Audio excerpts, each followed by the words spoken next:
দর্শক স্বাগত এই সময় আমি ফখরুল আলম কাঞ্চন আপনাদের সঙ্গে আছি।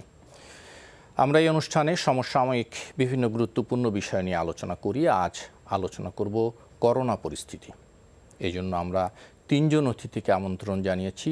আমার সাথে স্টুডিওতে উপস্থিত আছেন ঢাকা বিশ্ববিদ্যালয়ের স্বাস্থ্য অর্থনীতি ইনস্টিটিউটের অধ্যাপক ডক্টর সৈয়দ আব্দুল হামিদ, আছেন ঢাকা বিশ্ববিদ্যালয়ের প্রাণ রসায়ন ও অনুপ্রাণ বিজ্ঞান বিভাগের অধ্যাপক ডক্টর হোসেন উদ্দিন শেখর।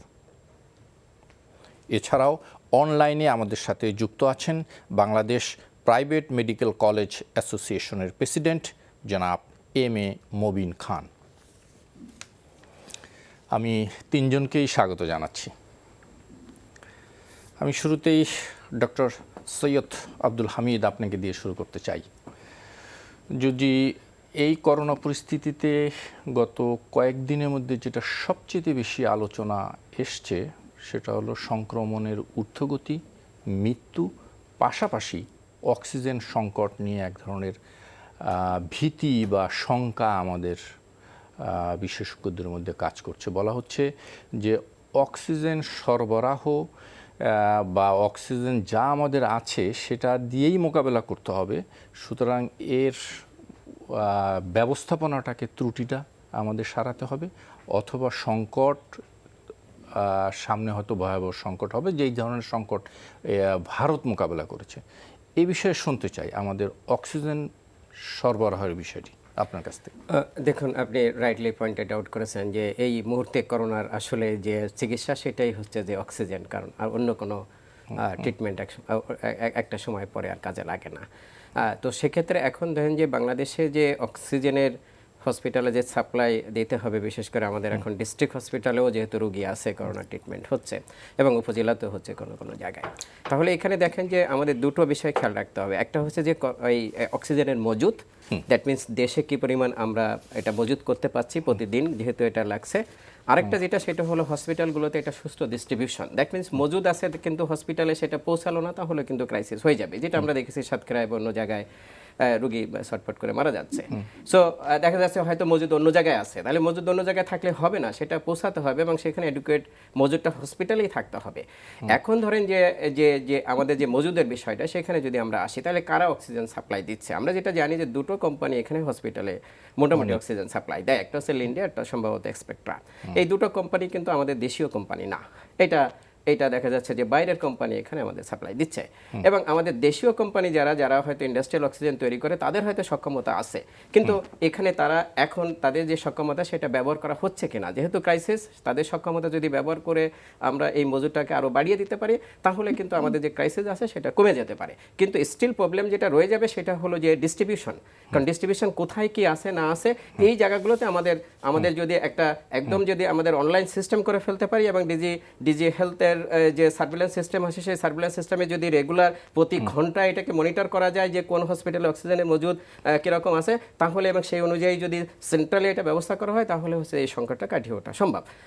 আমি আবারও বলছি যে মজুদ এবং প্রপার সুষ্ঠু ডিস্ট্রিবিউশন এই দুটো সমন্বয় হলেই কিন্তু আমাদের এই বিপদ কাটিয়ে ওঠা না, কিন্তু বলা হচ্ছে যে ব্যবস্থাপনা এবং দক্ষতার এক ধরনের সংকট অভাব আমাদের আছে। আমি একটু শুনে আছি জনাব এম.এ. মবিন খান আপনার কাছ থেকে। আমরা বলছিলাম অক্সিজেন সংকট নিয়ে এক ধরনের আশঙ্কা তৈরি হয়েছে যে যদি আরও অনেক বেড়ে যায়, যেভাবে আমরা দেখছি যে সংক্রমণের হার অনেক ঊর্ধ্বগতি, যেরকম আজকে প্রায় 29.30 এবং মৃত্যুও 164 জন। যদি এই হারটা আরও বাড়ে তাহলে সংকটটা হয়তো সামনে মেনলি হয়তো অক্সিজেন সংকট নিয়ে এক ধরনের সংকট তৈরি হবে। শুনতে চাই এম.এ. মবিন খান আপনার কাছ থেকে। ধন্যবাদ আপনাকে। আপনি যেটা বলছেন যে এটা একটা সামগ্রিকভাবে এটা নিয়ে একটা আলোচনা চলছে, মানুষের মধ্যে একটা উদ্বেগ উৎকণ্ঠা কাজ করছে, কিন্তু আমি একটি বিষয় আপনাকে জানাইতে চাই যে সামগ্রিকভাবে কিন্তু এখনো অক্সিজেনের ক্রাইসিস কিন্তু ওইভাবে নেই। বিচ্ছিন্নভাবে ঢাকার বাহিরে বিভিন্ন হসপিটালের আপনার একটা ক্রাইসিস দেখা দিয়েছিল, যেটা আপনার ডিস্ট্রিবিউশনের একটা প্রবলেম ছিল, যে তারা তখন ঢাকা থেকে আপনার সিলিন্ডার অক্সিজেন সিলিন্ডার গুলো তারা নিয়েছেন, নিয়ে সেই সংকট অনেকে উত্তরণ করছেন। এটা এক। না, কিন্তু আরেকটা যেটা সাতক্ষীরায় সরকারি, কিন্তু জনাব মবিন খান, আমরা সাতক্ষীরায় যেটি দেখলাম, সেটি রোগীর আত্মীয় স্বজনরা অভিযোগ করেছেন অক্সিজেন সংকটের কারণে, আবার হসপিটাল কর্তৃপক্ষ বলছে যে ক্যানুলার সমস্যায় হয়েছে। এ ব্যাপারে কিন্তু এখন একটি তদন্ত কমিটি গঠিত হয়েছে, কিন্তু পরিপূর্ণ বিষয়টা আমরা কিন্তু জানি না। জি প্লিজ, শুনতে চাই আপনার কাছ থেকে। হ্যাঁ, আপনি যেটা বলছেন যে আমি এই জন্য বলছি যে সামগ্রিক দুইটা ইস্যু। একটা হচ্ছে সামগ্রিকভাবে অক্সিজেনের যে ক্রাইসিস, সেটা কিন্তু এখনো তৈরি হয় নাই। বিচ্ছিন্নভাবে কিছু হসপিটালে সেই ক্রাইসিসের কথা কিন্তু আমরা লক্ষ্য করছি। আমাদের ডেইলি যে অক্সিজেনের যে আপনার উৎপাদন যে ক্যাপাসিটি, সেটা কিন্তু অনেক বেড়েছে, সেটা প্রায় 600 মেট্রিক টনের মতো। এটা কি আপনার কাছে, সুখবর আমি দিতে চাই, জি আপনার কাছে কি এরকম তথ্য আছে কিনা সুনির্দিষ্টভাবে যে কত অক্সিজেন? আমার সুনির্দিষ্ট তথ্য আছে, সেজন্য আমি বলতেছি। আমি আরেকটি সুখবর বলতে চাই। আর ভারত থেকে যে আপনার অক্সিজেন যেটা ইম্পোর্ট যেটা বন্ধ ছিল, সেটা এখন আপনার 40-45 মেট্রিক টন কিন্তু ডেইলি আসছে। এটা কিন্তু আরেকটা আমাদের জন্য ভালো খবর। তো যে অবস্থাটা আমাদের অক্সিজেন নিয়ে, বিচ্ছিন্ন কিছু হসপিটালের, আমার যেমন আজকে আপনার উত্তরাঞ্চলের বড় বড় 2-3টা হসপিটালের সাথে আলাপ হয়েছে। আমি একটা নামই বলি, যেমন গাজী মেডিকেল হসপিটাল খুলনা, এটা 500 বেডের হসপিটাল, তাদের একটা অক্সিজেনের সমস্যা হচ্ছিল।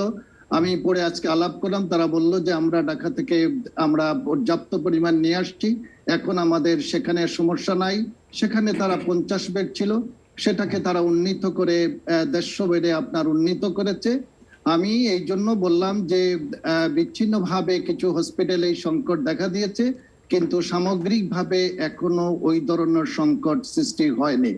আরেকটি বিষয় যেটা আমি বলতে চাই, আপনি দেখেন আমাদের কোভিডের আগে কোনো একটি হসপিটাল সরকারি সেন্ট্রাল অক্সিজেন সিস্টেম ছিল কিনা আমার জানা নেই। এখন কিন্তু 130টির মতো সরকারি হসপিটাল কিন্তু সেন্ট্রাল অক্সিজেন সিস্টেম স্থাপিত হয়েছে। আরেকটা যেটা হাই ফ্লো নজেল ক্যানোলা, তেমনিও কয়টা ছিল আমি জানি না, কিন্তু এই 15 মাসে 1200-1300-র মতো হাই ফ্লো নজেল ক্যানোলা আপনার বিভিন্ন হসপিটালে রয়েছে।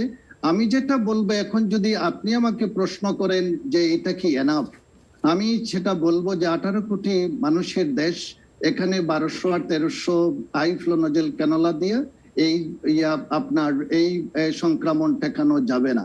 আমরা যদি আমেরিকার কথা ভাবি, দেখেন আমেরিকার মতো দেশ, সবচেয়ে শক্তিশালী দেশ, সবচাইতে সব দিক থেকে যারা খুবই আপনার সক্ষম, তারাও কিন্তু সামাল দিতে পারে নাই।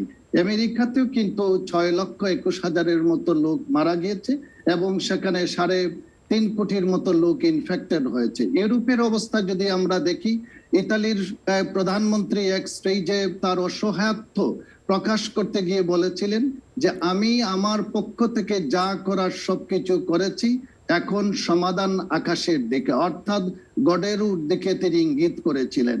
তো আমাদের যেটা হচ্ছে, সংক্রমণটাকে যদি আমরা লাগাম না ধরতে পারি, লাগাম যদি টেনে না আনতে পারি, আপনি হসপিটাল বলেন, বেড বলেন, আইসিইউ বলেন, হাই ফ্লো নজেল ক্যানোলা বলেন, অক্সিজেন, আপনার অক্সিজেনের কথা বলেন, যেহেতু পৃথিবীর সবচেয়ে বড় বড় শক্তিশালী দেশ কেউই কিন্তু কন্ট্রোল করতে পারে নাই, সেইটা কিন্তু আমাদের পক্ষে সম্ভব হবে না।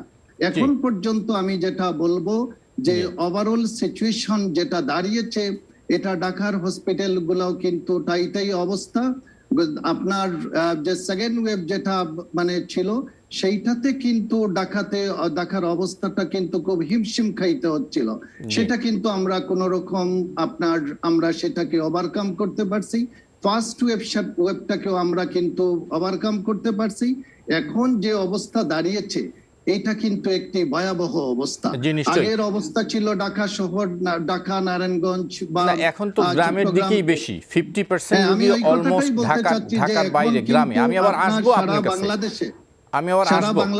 আসবো মমিন খান, আপনার কাছে আবার আসবো। আমি একটু শুনে আসি ডক্টর হোসেন উদ্দিন শেখের যে কথা বলছিলেন মবিন খান, যে সরবরাহ এবং উৎপাদন বাড়িয়ে এই কোভিড মোকাবেলা কেউ করতে পারেনি। মূলত মূল কাজটা হচ্ছে সংক্রমণকেই কমানো। সংক্রমণকে কমাতে পারলেই এই মানে পরিস্থিতি সামাল দেওয়া যাবে। তারপরও শুনতে চাই অক্সিজেন সমস্যা নিয়ে বিষয়ে আপনার কথা। হ্যাঁ, উনি যেটা বলেছেন এটা অতীব সত্যি কথা। যদি সংক্রমণ আপনি কমান তাহলে আপনার অক্সিজেন ডিপেন্ডেন্সি কমে যাবে। কিন্তু কথা হচ্ছে সংক্রমণ তো আমরা কমাতে পারছি না। এটা তো একটা অলিক কল্পনার মতো হয়ে যাচ্ছে। সংক্রমণ বাড়ছে এবং প্রায় 30-এর কোঠায় চলে গেছে সংক্রমণ। এবং সেই ক্ষেত্রে উনি যে তথ্যটা দিলেন যে আমরা এখন পর্যন্ত আমাদের মজুদের দিকে যদি চিন্তা করি অক্সিজেন ঠিকই আছে। আমাদের অ্যাকচুয়ালি 5টা কোম্পানি আমাদের দেশে অক্সিজেন প্রডিউসার। এর মধ্যে 75% অক্সিজেন প্রডিউসারই হচ্ছে লিন্ডে। তারপরে আছে আপনার ইসলাম গ্রুপ, স্পেকট্রা এবং আরও দু একটা ছোটোখাটো আছে। কিন্তু কথা হচ্ছে যে তারা ইন্ডাস্ট্রিয়াল অক্সিজেনটাকে এখন মেডিকেল অক্সিজেনে রূপান্তর করে এগুলি সরবরাহ করছে। আমরা কি ইচ্ছা করলে উৎপাদন বাড়াতে পারি না? উৎপাদন বাড়ানো গেলে ওখানে কতগুলি কনস্ট্রেইন আছে। প্রথম কনস্ট্রেইন হচ্ছে যে আপনাকে নিরবিচ্ছিন্ন ইলেকট্রিসিটি প্রবাহ নিশ্চিত করতে হবে, সেটা একটা কনস্ট্রেইন। তার মধ্যে আরেকটা কনস্ট্রেইন হচ্ছে যে আপনার সিলিন্ডারের অ্যাভেলেবিলিটি। যে সিলিন্ডার ছিল 26,000 টাকা, সেই সিলিন্ডার এখন বিএমএতে আপনি 35,000 টাকাতেও পাবেন না, সিলিন্ডার নাই। তারপরে আরেকটা ব্যাপার আছে যে সিলিন্ডারকে রিফিল করা। আপনি যখন সিলিন্ডার খালি হয়ে যাচ্ছে হাসপাতালে, সেটা যখন আপনি আবার পাঠাচ্ছেন রিফিল করতে, সেখানে একটা সময় লাগছে। তারপরে আরেকটা বড় সমস্যা হচ্ছে যেটা আপনি কিভাবে ডিসপেন্স করবেন। যেমন ধরেন আপনি বরিশাল বিভাগের কথা যদি বলি, সেখানে 47টা হাসপাতালের মধ্যে মাত্র 7টা হাসপাতালে অক্সিজেন সরবরাহের ব্যবস্থা আছে সেন্ট্রালি, বাকি 40টার মধ্যেই নাই। তো এখন রোগীর চাপ কিন্তু সেই 7টার মধ্যেই পড়তেছে, সেখানে কিন্তু আপনি অক্সিজেন সাপ্লাই করেও পারছেন না। এখন ভারতের উপর যেই নির্ভরশীলতাটা ছিল, সেটা যদি একটু আগে উনি যেটা বললেন, যদি এটা ইদানিংকালে আবার সাপ্লাই হয়েও থাকে, কিন্তু আমরা যদি সংক্রমণকে রোধ না করতে পারি, এটা কিন্তু একটা অক্সিজেনের কারণেই মানুষ মারা যাবে। এই ক্ষেত্রে আমাদেরকে একটাই উপায় হচ্ছে যে এই সংক্রমণ রোধ করা, ভ্যাকসিন যেগুলি আসছে সেগুলি সম্পূর্ণ ইউটিলাইজ করা। কিন্তু সম্পূর্ণ ইউটিলাইজ করার পরে আপনার কত % লোক বাংলাদেশের ভ্যাকসিনের আওতায় আসবে, সেটা একটা বড় প্রশ্ন। সেই ক্ষেত্রে আমরা কি করব? সেই ক্ষেত্রে একটাই উপায় হচ্ছে যে যেই রুলসগুলো আছে, স্বাস্থ্যবিধি মানা, মাস্ক ইউজ করা। মাস্ক একটা ভ্যাকসিনের কাজ করবে এই মুহূর্তে। এবং এই যে সরকারি যেই উদ্যোগটা নেওয়া হয়েছে, এটা সর্বাত্মকভাবে এটা সফল করা। এবং সবচেয়ে বড় প্রবলেম হচ্ছে যে আমরা জাতিগতভাবে অত্যন্ত ইমোশনাল, এবং এই ইমোশনালের কারণেই কিন্তু আমরা গত ঈদের ব্যাপারটাতে আমরা এখন পে করতেছি। আবার একটা ঈদ আসতেছে 20-21 তারিখের দিকে এই মাসের, তখন কিন্তু আমাদেরকে আবার পে। আজকে যারা হসপিটালাইজড হয়েছে তারা কিন্তু এই 2 দিনের মধ্যেই হয়নি, তাদের এই ইনফেকশনটা হয়েছে আজকে থেকে 15 থেকে 20 দিন আগে। হ্যাঁ, এবং তখন এমন একটা অবস্থা, এপ্রিল মের দিকে এমন একটা অবস্থা এসে গেছিল যে আমাদের সংক্রমণ প্রায় 5-এর নিচে চলে আসছিল। তখন কিন্তু মানুষ এটাকে তোয়াক্কা করে নাই। এর মধ্যে ডেল্টা ভেরিয়েন্ট যখন চলে আসলো, যেটা ট্রান্সমিসিবিলিটি অনেক বেশি, সেই ক্ষেত্রে কিন্তু মানুষ গা ছাড়া হয়ে গেল, এবং এইভাবে সংক্রমণটা 5-এর থেকে বাড়তে বাড়তে 29-30-এ চলে আসলো। এবং এটা যদি আমরা এখনও অবহেলার দৃষ্টিতে দেখি, অবহেলা করি, সেটা কিন্তু 50% কিংবা তার বেশি হয়ে যাবে। তখন কিন্তু আপনার অক্সিজেন আমার দেশে কতটুকু আছে কি নাই, সেটা কোনো বড় ব্যাপার হয়ে দাঁড়াবে না। তখন কিন্তু হসপিটালে আপনি জায়গা দিতে পারবেন না, আইসিইউ নাই, বেড নাই, ডক্টরের অপ্রতুলতা আমাদের সবসময় ছিল, সেটাও এখনও আছে।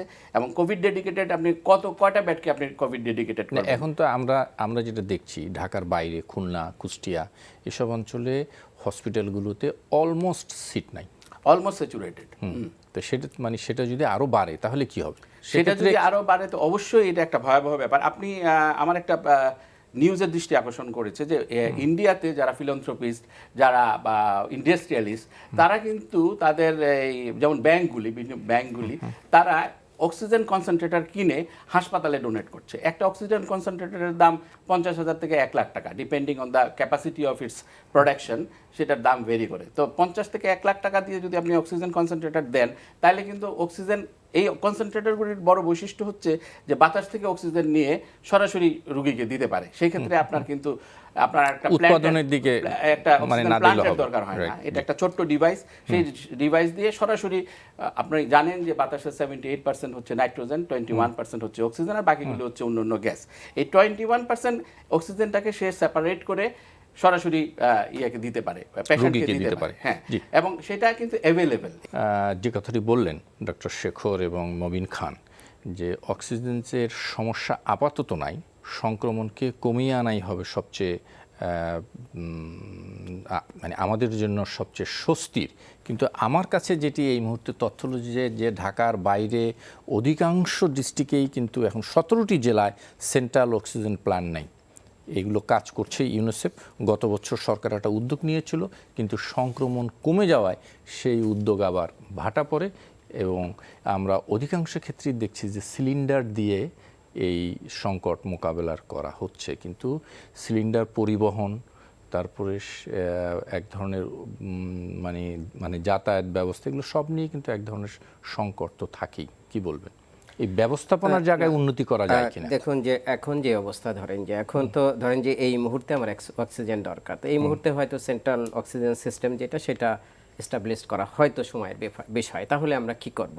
আমাদের দুই ধরনের পদক্ষেপ নিতে হবে। এই মুহূর্তে যে অক্সিজেনটা সেটা যেভাবেই দেওয়া হোক, সেটা কনসেন্ট্রেটর দিয়ে দেওয়া হোক, সেটা সিলিন্ডার দিয়ে দেওয়া হোক, সেটা দিতে হবে এবং হসপিটালে এই সিলিন্ডার কনসেন্ট্রেটর যেগুলো লাগবে সেগুলো কিন্তু পর্যাপ্ত সাপ্লাই থাকতে হবে।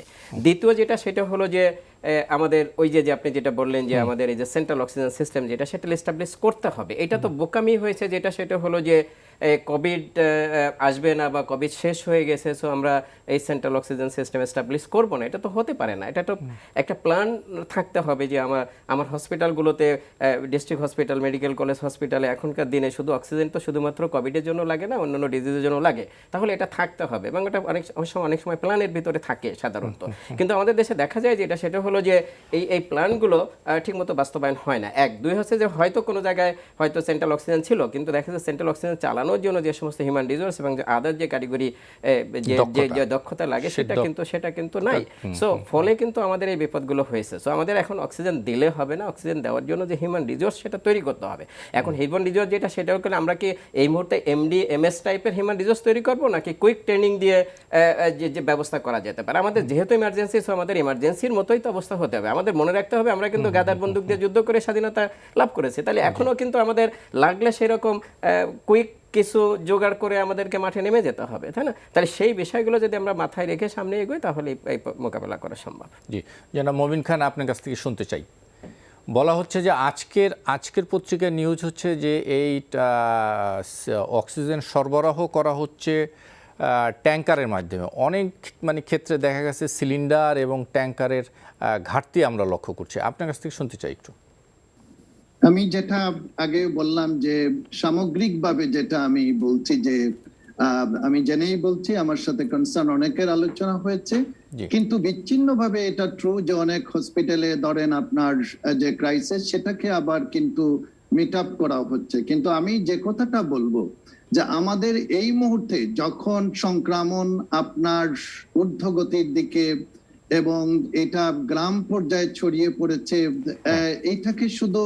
এটাকে কিভাবে মোকাবেলা করা যায়? মোকাবেলার পথ একটাই, যে আমরা সংক্রমণটাকে কিভাবে রোধ করতে পারি। সরকার এই যে কঠোর লকডাউন বা এই যে শাটডাউন, এই শাটডাউনটাকে যদি সাকসেসফুলি প্রথম 2 দিন আমরা যেটা লক্ষ্য করেছি সত্যিকার অর্থে যে আপনার শাটডাউন বলতে যা বোঝায় দোকানপাট, মানুষজন রাস্তায় ছিল না, এইটাকে যদি আমরা এখন যদি এই 7 দিনের পরে আরো 7 দিন বাড়ানো হয়েছে, এই জায়গাটা যদি আমরা সফল হইতে পারি তাহলে দেখা যাবে যে 14 দিন পরে কিন্তু একটা পরিবর্তন অবশ্যই আসছে। ধরেন গত আপনার ঈদের পরে যেটা হলো লকডাউন মানে দেওয়ার কারণে, যদিও সেটা ঢিলাঢালা লকডাউন ছিল, সেইটার কারণে কিন্তু ঈদের পরপরই কিন্তু সেই এফেক্টটা পড়েনি।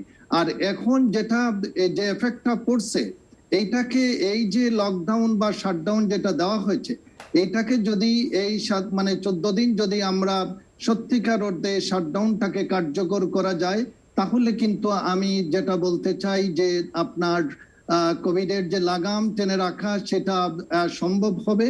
এবং পৃথিবীর যদি বিভিন্ন দেশের কথা যদি আমরা দেখি, যখনই সংক্রমণ ঊর্ধ্বগতির দিকে গিয়েছে তখনই কিন্তু আপনার লকডাউন বলি আর শাটডাউন বলি, এটার কিন্তু বিকল্প কিছু ছিল না। অক্সিজেন ধরেন আপনি অক্সিজেন আমরা বাড়ালাম, আপনি ধরেন আইসিইউ আপনি বাড়ানো হলো, কত বাড়াবেন? বেড সংখ্যা কত বাড়াবেন? 18 কোটি দেশের 18 কোটি লোকের দেশ, পৃথিবীর সবচাইতে আপনার ঘনবসতিপূর্ণ একটি দেশ। আমাদের এখন যেটা হচ্ছে, আমার কথা একটাই যে আমাদের যত উপায় সংক্রমণকে মানুষকে সচেতন করা, গ্রামে পাড়ায় মহল্লায় আপনার রাজনৈতিক সামাজিক সংগঠন থেকে ধরে সবাই মিলে যদি মানুষের মধ্যে যদি আমরা যদি সচেতনতা তৈরি করতে পারি, তাহলেই কিন্তু আমি মনে করি যে এই সংকট উত্তরণের পথ। এই সংকট আপনার ধরেন অত্যাধুনিক আপনার যন্ত্রপাতি, আপনি আইসিইউ, আপনি ধরেন হাইফ্লো নজেল, ক্যানোলা, অক্সিজেন আমাদের বাড়াতে হবে। কিন্তু পৃথিবীর বড় বড় দেশ, যেটা আমি একটু আগে স্পেসিফিকলি বললাম, তারাও কিন্তু সেটা কন্ট্রোল করতে পারে নাই। আমাদের মতো গরিব দেশে আমাদের উচিত হবে সকলে, এটা শুধু একা সরকারের পক্ষে সম্ভব হবে না, এটা সমস্ত সামাজিক রাজনৈতিক আপনার স্বেচ্ছাসেবী সংগঠনগুলো সবাই যদি মিলে আমাদের যদি সচেতনতা তৈরি করা যায়, তখনই কিন্তু এটার একটা পরিবর্তন আসবে। আরেকটি বিষয় আমি বলতে চাই, ভারতের অবস্থা যখন খুবই নাজুক, তখন তারা কি করেছিল, তারা আপনার কোয়ারেন্টাইন এবং আইসোলেশন সেন্টারে তাদের বড় বড় স্কুলগুলোকে তারা কনভার্ট করেছিল, তারা বড় বড় বাসগুলোকে মোবাইল ক্লিনিকে তারা কনভার্ট করেছিল। সেরকম সেই চিন্তা এবং ব্যবস্থাপনা কি আমাদের আছে? যদি এর থেকেও পরিস্থিতি, আমি সেটাই বলতে চাই যে আমাদেরও কিন্তু মাথায় এগুলো রাখতে হবে, যে যদি সবাই যেটা ইন্ডিকেশন দিচ্ছেন যে পরিস্থিতি যদি আরো বেসামাল বা যে অবস্থা আমরা দেখছি যদি আরো বেসামালের দিকে যায় এবং এটা যদি নিয়ন্ত্রণের বাইরে চলে যায়, তখন কিন্তু আমাদের যতগুলো বিকল্প পথ আছে সেগুলো কিন্তু প্ল্যানিং এ রাখা দরকার। জি জি, ধন্যবাদ। আমি ডক্টর শেখর আপনার কাছে যাই। আমাদের কাছে যেটি তথ্য সেটা হচ্ছে যে ঢাকার বাইরে প্রায় 50% মানে যত রুগী হসপিটালে ভর্তি হচ্ছেন তার মধ্যে 50%ই হচ্ছে গ্রামের রুগী। একসময় তো আমরা বলতাম বা শুনেছি, মানে মফস্বলের মানুষও বলছে যে গ্রামে কোনো সংক্রমণ নেই, কিন্তু এখন ঠিক তার উল্টো চিত্র দেখছি। মানে কি বলবেন ডক্টর শেখর? অ্যাকচুয়ালি এই যে সংক্রমণের ব্যাপারটা আমরা প্রথম থেকেই একটা মিথ আমাদের মানুষ এটা ছড়িয়ে যায় আমাদের দেশে, যে এটা গরিবের রোগ না, এটা গ্রামে ছড়াবে না, এটা শহরের রোগ। যেমন আমাদের ডায়াবেটিস ব্যাপারে, যেমন ডায়াবেটিক পেশেন্টদের এটা বড় লোকের রোগ, এই ধরনের কতগুলি কথা আমাদের সমাজের মধ্যে চলে আসে। তো এখন যারা বলতেছিল যে এটা শহরের লোকের রোগ, এটা গ্রামে হয় না, তো এখন আপনি বুঝতেই পারতেছেন চাঁপাইনবাবগঞ্জের অবস্থাটা। কারণ এটা তো আপনি কিন্তু সায়েন্সকে বিশ্বাস করতে হবে, সায়েন্সকে তো আপনি ইগনোর করতে পারবেন না। কিন্তু আমরা তো গত মানে রোজার ঈদের আগে কিন্তু আমরা গ্রামের দিকে এই রোগী অনেক কম পেয়েছি। হ্যাঁ, এটা সত্যি কথা, কিন্তু এখন দেখেন ছড়াচ্ছে কোথার থেকে। আমাদের বর্ডারিং এরিয়াগুলিতে কিন্তু এই ভেরিয়েন্টটা আঘাত হেনেছে সবচাইতে বেশি। খুলনা, চাঁপাইনবাবগঞ্জ, এই সমস্ত এরিয়াতে, এগুলি কিন্তু বর্ডারে, ওই দিক থেকে যেহেতু ট্রান্সপোর্টেশন বেশি, ওই দিক থেকে ছড়িয়েছে অনেক বেশি। আগে ঢাকা থেকে ছড়াতো আমাদের প্রান্তের দিকে যেত, আর এখন প্রান্তের থেকে ঢাকার দিকে আসতেছে। ঘটনাটা একই। এখন ভাইরাস যেদিকে যেখানে আপনি হোস্ট পেয়ে গেছে সেখানেই সে ছড়িয়ে যাচ্ছে। এখন ভারতীয় ভেরিয়েন্ট যেহেতু আমাদের ওই বর্ডারিং এরিয়া দিয়ে এন্ট্রি পেয়েছে, ওই এলাকার লোকজন আক্রান্ত হচ্ছে এবং সেখানে স্বাস্থ্যবিধি ওইভাবে তারা মানতো না, সেই কারণে আক্রান্তের সংখ্যা এত বেড়ে গেছে। তারপরে হসপিটালগুলিতে সেরকম পর্যাপ্ত ফ্যাসিলিটিস নাই, যার ফলে চিকিৎসা ওইরকমভাবে হচ্ছে না যতটুকু আছে। কারণ এই ধরনের একটা ডিজাস্টারের জন্য তো কেউ প্রিপেয়ার্ড থাকে না, এটা তো ঘটে গেছে আকস্মিকভাবে। তো আমরা এমনিই আমাদের স্বাস্থ্য খাতের যে অবস্থা ছিল তার মধ্যে যদি এটা ওই মরার উপর খাড়ার ঘাড় মতো এসে পড়ছে, তো এই ধরনের সিচুয়েশন তো আমরা সাস্টেন করাটা খুবই ডিফিকাল্ট। তারপরেও থ্যাঙ্কস গড যে আমাদের ইমিউনিটির কারণেই হোক কিংবা আমাদের এই জেনেটিক মেকআপের কারণেই হোক, এটার ডেথ রেট কিন্তু অনেক কম হচ্ছে, আক্রান্ত অনেক বেশি, ডেথ রেট অনেক কম। এবং আপনি যদি ডেথের প্যাটার্নটা দেখেন, দেখবেন 50 থেকে 60-এর গ্রুপে যত বেশি মারা যাচ্ছে, 2-এর নিচে আমাদের মানে, এবং এই 2-এর নিচে কিন্তু এই 2-এর নিচের এই পার্সেন্টেজে অধিকাংশ লোক যারা মৃত্যুবরণ করছে তাদের বয়স 50 থেকে 60-এর মধ্যে, এবং তাদের কোমরবিডিটি আছে, আইদার তাদের ব্লাড প্রেশার আছে, ডায়াবেটিস আছে, ক্যান্সার আছে, কিংবা এইগুলি আরো কয়েকটা একসাথে আছে। এই সমস্ত লোকগুলি মারা যাচ্ছে সহজেই। কিন্তু যাদের বয়স কম, যারা তরুণের 10 থেকে 20 বছর, দেখবেন যে অত্যন্ত কম সংখ্যক, নগণ্য সংখ্যক ছেলে মেয়ে মারা গেছে এটাতে।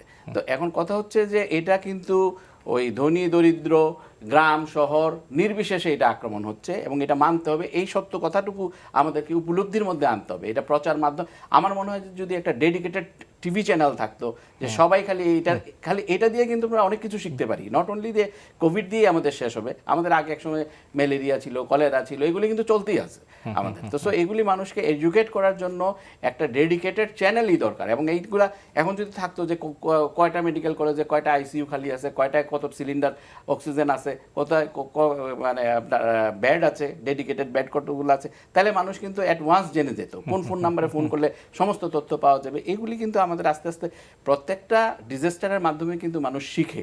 জি, আমাদের অনেক কিছু শিকার আছে, যে নিশ্চয়ই শিক্ষাটা আবার খুব বেশি মানে কস্টলি না হয়ে যায়। কস্টলি হবে না। অধ্যাপক আব্দুল হামিদ, আপনার কাছে শুনতে চাই, যে কথাটা বলছিলাম যে এক সময় ছিল যে গ্রামে রোগী কম, এখন আমরা যেটা দেখলাম সেটা হলো যে আক্রান্ত রোগীর 50% হচ্ছে গ্রামের।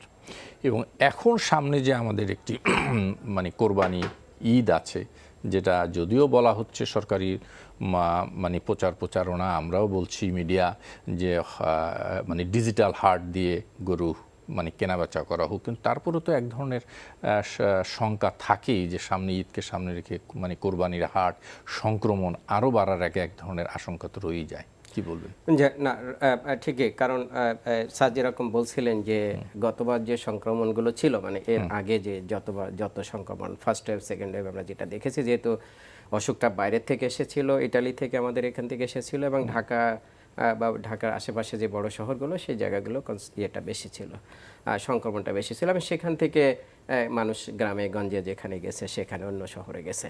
কিন্তু এবার যেহেতু সীমান্ত দিয়েই আসছে, কারণ এই ডেল্টা ভেরিয়েন্ট আমরা জানি ইন্ডিয়ান ভেরিয়েন্ট, এটা সীমান্ত দিয়ে আসছে, এবং সেই কারণে সীমান্তের ডিস্ট্রিক্টগুলোতে আক্রান্ত বেশি হচ্ছে এবং সেগুলো আস্তে আস্তে সেন্ট্রালও চলে আসতেছে। এখন সেটা হলো যে যখন ঈদের সময় হবে তখন ঢাকা থেকে মানুষ সেখানে যাবে। গতবারও আমরা দেখছি যে মানুষ কিন্তু ঠেকানো যায়, হয়তো সরকার এই বছর অনেক কষ্ট করে হলেও তারা মানে গেছে, এমনকি ঢাকাতে যায়নি, তাদের বাস্তবতাও ডিফারেন্ট, যে কেন তারা ঢাকার ছেড়ে ঈদের সময় চলে যায়, কারণ ঢাকাতে তখন তাদের থাকার বা খাওয়ার যে বিষয়গুলো সেগুলো নানা রকমের নাগরিক সুবিধার তো অপ্রতুলতা আমরা বুঝতেই পারি আর কি। হ্যাঁ, তো এই জায়গাগুলোতে এখন যেটা যদি আমরা ঠেকাতে না পারি মানুষকে আবার যাওয়া বা আসা, তাহলে কিন্তু ক্রাইসিসটা আরো আরো আরো আরো প্রখর হবে। সো এই জায়গাগুলোতে এখন যে ধরেন যে হ্যাঁ, কুরবানি আমাদের তো একটা বড় ইকোনমিক ফ্যাক্টর, কারণ এখানে শুধু তো ঈদ না, জামা কাপড় বেচা কেনা না, এখানে যেহেতু আমাদের এটা বড় একটা অর্থনৈতিক লেনদেন এখানে হয়। তো সেই জায়গাগুলোতে এখন সরকার যেহেতু আগে থেকে চিন্তা করছে, সেই চিন্তাটা যদি ভালোভাবে ইফেক্টিভলি করতে পারে, তাহলে আমার মনে হয় অনেকটা মানে ট্যাকেল দেওয়া সম্ভব। কিন্তু গরু ছাগলের সাথে ধরেন যে মানুষ আসবে না, শুধু ট্রাকে করে গরু ছাগল তো চলে আসতে পারে না, সেই ট্রাকে মানুষও আসতে হবে। সো এখানে এখন উপায় নাই, কিন্তু যতটুকু মিনিমাম আমাদের এই যে মুভমেন্টটা হয় ততটুকু আমাদের করতে হবে। সেই জায়গায় আমাদের মনে হয় যতটা সতর্কতা অবলম্বন করা উচিত সেটাই করা উচিত। আমি জনাব এম এ মবিন খান, আপনার কাছে আরেকটু যাই, যেটি মানে অধ্যাপক আব্দুল হামিদ বলছিলেন যে আমাদের সামনে কোরবানি ঈদ, এবং এই ঈদকে কেন্দ্র করে একটা বড় অর্থনীতির সার্কেল আসলে কাজ করে। এবং আমরা জানি যে এই মানে কোরবানির জন্য বছরব্যাপী কিছু মানে খামারি কৃষক এই গরুগুলোকে প্রস্তুত করে কোরবানি ঈদে বিক্রি করার জন্য। এক ধরনের চাপও আছে এই সমস্ত খামারিদের বা কৃষকদের কাছ থেকে, যে হাট বসতে হবে, হাটে বেচা কিনা হবে।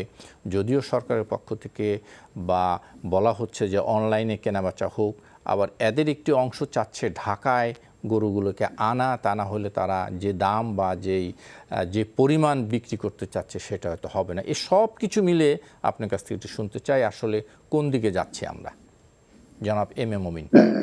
না, আপনি যেটা বলছেন, কারণ হচ্ছে যে দেখেন আমাদের এই দুইটা ঈদ, একটা ঈদ আমরা আমরা অতিবাহিত করছি, আরেকটা ঈদ আমাদের এই সামনে 20 তারিখ বা 21 তারিখে। জি, এই দুইটা ঈদে কিন্তু অবস্থাটা একটা মানে স্যান্ডউইচের মতো, একটা জগা খিচুড়ি অবস্থা তৈরি হওয়ার মতো। আপনি দেখেন আমরা কিন্তু আমাদের গ্রামের মানুষ কিন্তু আগে ততটা ইনফেক্টেড ছিল না, কিন্তু এই ঈদে যখন হুড়মুড় খেয়ে স্বাস্থ্যবিধি না মেনে মানুষ গ্রামমুখী হলো, আবার গ্রাম থেকে ঢাকায় ফিরলো, এই করে কিন্তু অবস্থাটা, আমরা কিন্তু খুব ভালো অবস্থানে ছিলাম। একটা স্টেজে আমাদের অবস্থা ছিল প্রায় 3% নিচে নেমে আসছিল, তারপরে আবার এটা মানে বাড়লো, আবার কমে আসছিল, আবার এখন কিন্তু এটা লাগামহীন অবস্থায় চলে যাচ্ছে। আবার সামনে 20-21 তারিখ আমাদের ঈদ। তো এই ঈদে ধরেন আপনি মানুষকে কোনোভাবেই অতীতের যে আমরা যে অবস্থা লক্ষ্য করছি কোনোভাবেই কিন্তু মানুষকে ঠেকানো যাচ্ছে না। এখন এখানে আপনি যেটা বললেন জীবন এবং জীবিকার প্রশ্ন, জীবন বাঁচার পরে কিন্তু মানুষের জীবিকা, জীবন যদি মানুষ যদি বেঁচে না থাকে তাহলে জীবিকা কিন্তু অর্থহীন। এখন এই যে আমাদের সামনে যে কুরবানির ঈদ যেটাকে নিয়ে অনেক আলাপ আলোচনা বা আশঙ্কা তৈরি হয়েছে, এটা কিন্তু আমরা কতটুকু নিয়ন্ত্রণ করতে পারবো সেটার উপরে অনেক কিছু নির্ভর করছে। আমরা ধরেন এই ডিজিটাল হাটের, আমরা অনলাইনের কথা বলছি, আমরা ডিজিটাল হাটের কথা বলছি, যত কথাই বলি না কিন্তু করি না কিন্তু প্র্যাকটিক্যালি কিন্তু আমরা সেটা করতে পারছি না। এবং আমরা যেভাবে স্বাস্থ্যবিধি মেনে আপনার ডিজিটাল হাট বলি অথবা ফিজিক্যাল হাট বলি, সেটা কিন্তু সেই ভিড় আমরা থামাতে পারছি না। আমাদের যদি করোনার যে উৎসস্থল, আমরা যদি যে মানে লোক সমাগম, সেটা যদি আমরা বন্ধ না করতে পারি তাহলে এই আপস ডাউনের মধ্যেই অবস্থা চলবে।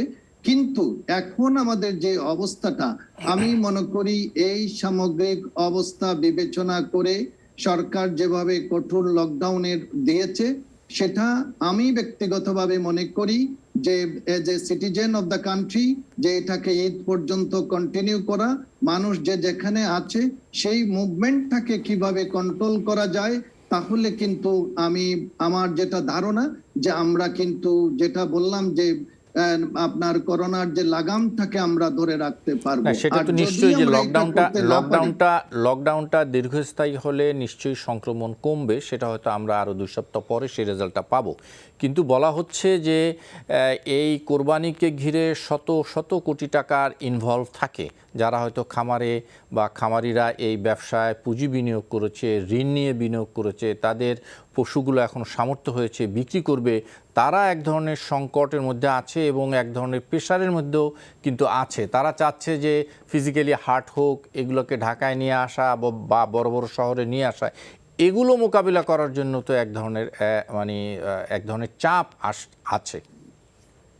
আপনি যেটা বলছেন ঠিকই বলছেন। আমি যেটা ইন্ডিকেশন দিলাম যে জীবন এবং জীবিকা, ডেফিনেটলি আমরা এই যে লকডাউনটা কিন্তু পার্মানেন্ট কোনো সলিউশন না।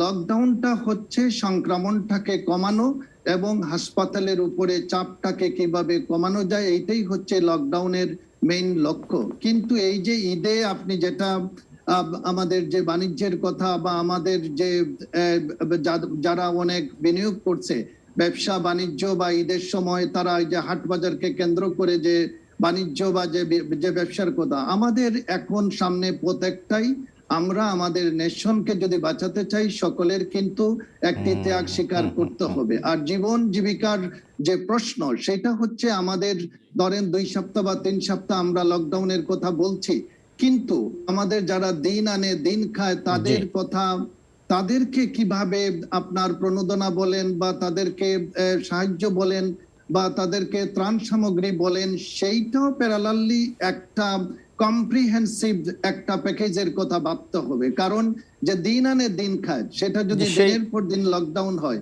সেই বিষয়টাকেও মাথায় রেখে আমাদের ব্যবস্থা ডেফিনেটলি নিতে হবে। আর আমি আবারও যেটা বলছি, আপনি হাট বাজারের কথা যেটা বলছেন বা যে ঈদের কুরবানি ঈদের যে হাটের কথা বলছেন, সেইটা যে অবস্থা এখন, যে ভয়াবহ অবস্থা বিরাজ করছে, যেটা সবের মধ্যে একটা উদ্বেগ উৎকণ্ঠা কাজ করছে, আমরা আমাদের জীবনকে বাঁচানোর জন্য, জীবনে বেঁচে থাকলে ধরেন আমি ব্যবসা করতে পারবো, আমি বাণিজ্য করতে পারবো। তো আমরা গতবার ঈদেও কিন্তু আমাদের সাধারণ মানুষকে আমরা বোঝাতে পারিনি। আমাদেরকে বলা হয়েছিল সব গাড়ি ঘোড়া বন্ধ করে দেওয়া হলো, তারপরও আমরা দেখলাম যে মানুষ কিন্তু বাড়ি গেলই। কিন্তু সেই সংকট তো আছেই। আমি আসবো যদি সুযোগ থাকে আরও একবার এম এ মবিন সাহেব আপনার কাছে একটু যাই, অধ্যাপক শেখর আপনার কাছে, যেটি আলোচনা হচ্ছিল, একটি তো গরুর হাট, বাণিজ্য এবং এই সারা বছরের জন্য হয়তো এই কোরবানির ঈদটার জন্য বসে থেকে সে কথা নিয়ে আলোচনা করবেন। পাশাপাশি আমি একটি IEDCR এর একটি গবেষণার তথ্য আপনার কাছে রাখতে চাই, যে তারা আক্রান্ত রোগীর উপর তারা একটি গবেষণা করে দেখেছেন যে আক্রান্ত রোগীদের মধ্যে 78 জনই ভারতীয় ভেরিয়েন্ট আক্রান্ত। আচ্ছা, আমি আপনার প্রথম প্রশ্নের উত্তর দিচ্ছি যে আমাদের দেশে না কেবল সমগ্র বিশ্বেই এখন যে অবস্থাটা চলছে, এটা একটা যুদ্ধকালীন অবস্থার মতো অবস্থা। ধরেন 1971-এ যখন আমাদের যুদ্ধ হলো তখন কে ক্ষতিগ্রস্ত কতটুকু হয়েছে সেটা কিন্তু আপনি পরিমাপ করলে আপনার যুদ্ধ জয় সম্ভব না।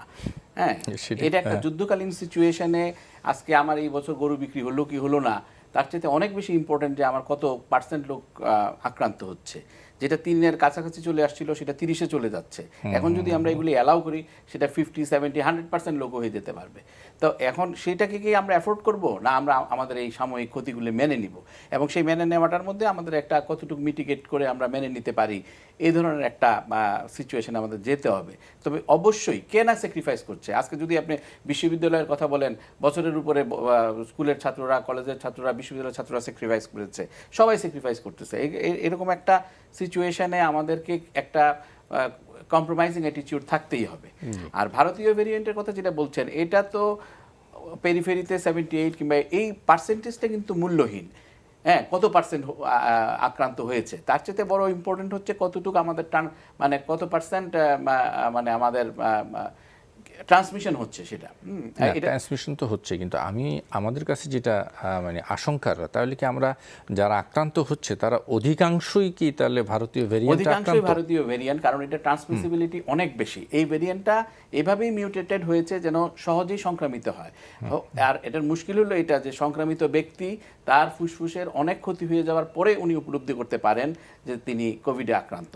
ইনিশিয়ালি বুঝেই যাচ্ছে না, কিন্তু যখন তার রেসপিরেটরি স্ট্রেসে চলে যায়, তার অক্সিজেন স্যাচুরেশন 94-এর নিচে নামে কিংবা 90-এর কাছাকাছি, তখন উনি উপলব্ধি করতে পারেন যে তিনি আক্রান্ত, এবং পরবর্তীতে গেলে এটা দেখা যাচ্ছে যে ভারতীয় ভেরিয়েন্ট। তো এখন সেটা যদি আমরা এখন থেকেই স্ট্রিক্টলি, এবং একটা কিছু স্যাক্রিফাইস করতে কিন্তু কষ্ট হয়। আপনি মাস্ক পরে থাকবেন, এটা আপনার জন্য কষ্টকর। আনটিল এন্ড আনলেস আপনি কষ্ট না করেন, আপনার কিছু অর্জন করাও সম্ভব না। সবাইকেই, প্রতিটা মানুষকেই কিন্তু একজন আরেকজনের কথা ভাবতে হবে যে আমি যদি মাস্ক পরি কেবল আমার জন্য না, আরেকজনের জন্যও সেটা একটা মানে উপকারী হয়ে দাঁড়াবে। তো এটা একটা টোটাল সিচুয়েশন, এবং মুক্তিযুদ্ধের সময় যেমন মুক্তিযোদ্ধাদেরকে সবাই আশ্রয় দিত, মানে স্যাক্রিফাইস করতে হবে সকলকে নিশ্চয়ই। আবার আসবো একটু অধ্যাপক হামিদ। না, আমি এখানে যেটা বলবো, আমি এই কোরবানি নিয়ে যদি আরেকটু আলোকপাত করি, সেটা হলো দেখেন যে কোরবানির এই যে গরু কেনা বেচা শুধু গরু কেনা বেচা না, এর সাথে কিন্তু আমাদের আরও অনেকগুলো খাত জড়িত রয়েছে। বিশেষ করে আমাদের যে লেদার এবং ফুটওয়্যার ইন্ডাস্ট্রি সেটা দেশীয় চামড়ার উপরে চামড়ার উপরে নির্ভর করে আর কি। হ্যাঁ, এবং তার মেজর যে সাপ্লাই যেটা চামড়া আমরা জানি সেটা হলো কিন্তু এই কোরবানির ঈদ থেকেই আসে। সারা বছর যত চামড়া আসে তার মানে 70%ই আসে এই সময়। তো এখানে দেখেন, এবং এই যে গ্রামের যে কৃষকটা, ধরেন যে এটা তো আমরা আলাদা করতে পারছি না। যে পরিবার থেকে এই গরুটা পালন করা হচ্ছে সেই পরিবারের ছেলে বা মেয়ে কিন্তু ইউনিভার্সিটিতে স্কুলে পড়ছে। সো এটা ক্ষতির যে পরিমাণটা, ও যদি ক্ষতিগ্রস্ত হয় তাহলে কিন্তু ওই স্কুলের বাচ্চাটাও ক্ষতিগ্রস্ত হবে, তার স্কুলের বাচ্চাটাও। হ্যাঁ, তো এই জায়গাগুলোতে আমাদেরকে এখন যেহেতু প্রবলেমটা আমরা বুঝতে পারছি, এবং আমাদের প্রায় 2 সপ্তাহ সময় আছে আমাদের হাতে, 2 সপ্তাহেরও বেশি। সো আমার মনে হয় যে এখানে একটু কার্যকরী সিদ্ধান্ত নিতে হবে কি করা যায়। কারণ গরুগুলো লোকালি কিন্তু তারা এটা বিক্রি করতে পারবে না। আপনি যেটা শুরুতেই বলছিলেন যেগুলো সাধারণত বড় শহরগুলোতে পাঠানো হয়, এবং কিছু কিছু গরু আছে যে লোকালি সেটা মানে ক্রেতাই নাই, সেটা তৈরি করা হয়েছে ঢাকা, চিটাগাং এরকম বড় শহরের জন্য। 10, 12, 15 লাখ টাকার গরু আছে আমাদের। তো এই জায়গাগুলোতে এখন আমার মনে হয় যে ডিজিটাল হাটের কথা যেটা বলা হচ্ছে, সেটার সাথে যদি অন্য কোনো বিকল্প ব্যবস্থা করার সুযোগ থাকে, যেহেতু আমাদের সময় আছে, আমার মনে হয় যে যারা বিশেষজ্ঞ আছে সেটা এটা আলোচনা করে বের করেন, এবং যে গরুগুলো হয়তো দেখা যাচ্ছে যে ওখান থেকে যে অনেক মানুষ ঢাকা বা অন্য শহরে যে গরু বিক্রি করতে আসতো, সেটা যদি না করে যদি কম মানুষ আসতে পারে বা সেটা ভাবে অর্গানাইজড হয়ে আসতে পারে, এবং তারা যদি স্বাস্থ্যবিধি মেনে যদি হাটটা পরিচালনা করতে পারেন, তাহলে একটা বিষয়। আরেকটা বিষয় কিন্তু আমাদের পলিটিক্যাল একটা ইস্যু আছে, কারণ এই হাটগুলোর সাথে কিন্তু অনেক অর্থনীতি সম্পর্ক আছে, এবং পলিটিক্যাল যারা এই হাটগুলো ম্যানেজ করে সেটাও একটা বিষয় আছে, এবং তাদেরও কিন্তু একটা ইনফ্লুয়েন্স থাকবে। সো আমার যেটা মনে হচ্ছে সেটা হলো যে এই একটা অ্যামিকেবল সিদ্ধান্তে আসতে হবে যে কৃষকরাও যত না মরে, এবং এটা বা যারা গরু কোরবানি দেবে তারাও যেন কোরবানি দিয়ে নিজেরাও কোরবানি দিতে পারে, এবং আমাদের যে চামড়া শিল্প যেটা আছে সেটাকেও যেন বাঁচিয়ে রাখতে পারে। জি, আমরা শেষের দিকে আছি। জনাব মবিন খান, একেবারে 1 মিনিটে আপনার কাছ থেকে একটু শুনতে চাই বিকল্প কোনো কিছু করা যায় কিনা। সেটা হলো আমরা তো জানি অনলাইনে বলা হচ্ছে, ডিজিটাল প্ল্যাটফর্মে বলা হচ্ছে, এর পাশাপাশি কোনো মানে কার্যক্রম অথবা কোনো কর্ম পরিকল্পনা এখনই নেওয়া যায় কিনা? আমি যেটা মনে করি একটাই পথ, যে আগ থেকে যদি আমরা একটা ক্লিয়ার যদি প্ল্যান আমরা করতে পারি এবং সেটাকে যদি কার্যকরী করতে পারি, যে মানুষের যে উপচে পড়া ভিড় যেটা গরুর হাটে আমরা লক্ষ্য করেছি, সেটাকে যদি আমরা ঠেকাইতে পারি। এক, দুই হচ্ছে ডিজিটাল হাট যেটা বা অনলাইনে কেনাবেচাটাকে যদি আমরা উৎসাহিত করতে পারি।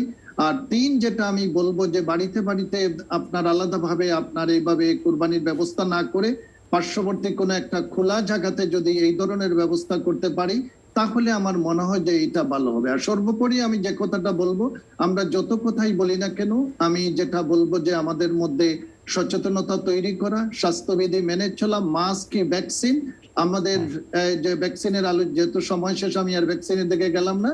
আমাদের সচেতনতা তৈরির কোনো বিকল্প পথ নেই। আমাদের সামাজিক দূরত্ব সেটা মেনটেন করতে হবে, মাস্ক ব্যবহার করতে হবে, সচেতনতা তৈরি করতে হবে। এই হচ্ছে আমার বক্তব্য। জি, ডক্টর হোসেন উদ্দিন শেখ স্যার। আমিও সম্পূর্ণ একমত। অ্যাকচুয়ালি এগুলি ছাড়া আমাদের আর বিকল্প এই মুহূর্তে কিছুই নেই। না, সচেতনতা কিন্তু বৃদ্ধি, যেটা ডিজিটাল হাটের কথা বলা হলো, আমি এই জিনিসটা বারবার আনছি এই জন্যই যে গত রোজার ঈদে কিন্তু আমাদের একটি বড় শিক্ষা, যে অনেক চেষ্টা করেও সরকার অনেক চেষ্টা করেও এই মানুষের স্রোত বন্ধ করতে পারলো না। মানুষ বাড়িমুখী হলো, গ্রামমুখী হলো, এবং যার রেজাল্ট এখন আমরা গ্রামে গঞ্জে দেখছি।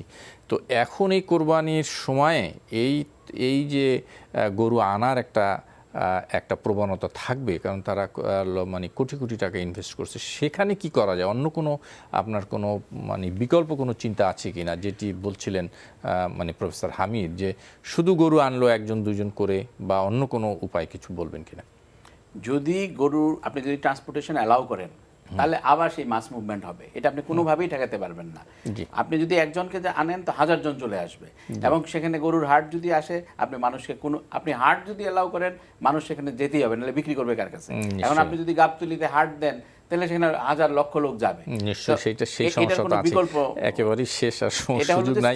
যদি বন্ধ করে দেয় তাহলেই সম্ভব। জি, অধ্যাপক হামিদ। আমার যেটা মনে হয় যে আমরা ইমার্জেন্সি পিরিয়ডে, যেটা আমরা আগেও দেখেছি যে গত লকডাউনগুলো অতটা সাকসেসফুল হয়নি, কিন্তু এবারে সেনাবাহিনী নামছে, বিডিআর নামছে, লকডাউন আমরা দেখতে পাচ্ছি। হয়তো এবার যদি আমার যা মনে হচ্ছে যে লকডাউন হয়তো সরকার ঈদ পর্যন্ত কন্টিনিউ করতে পারে, এবং ঈদের পরেও কন্টিনিউ করতে পারে যতদিন পর্যন্ত মুভমেন্ট হয়।